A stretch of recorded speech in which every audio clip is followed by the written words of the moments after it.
Now my right leg is back, my left leg is forward.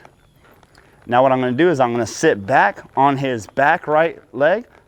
So think, if he's picking up his left leg, the leg that needs to pick up the most is his front left, because we're picking up the left leg. Our natural instinct is to lean forward whenever we canter off a horse, and we're putting all of our weight over the leg that needs the most elevation.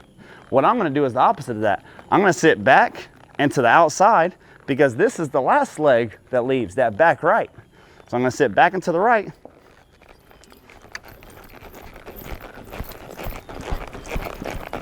He gets a little confused there, he fixes it.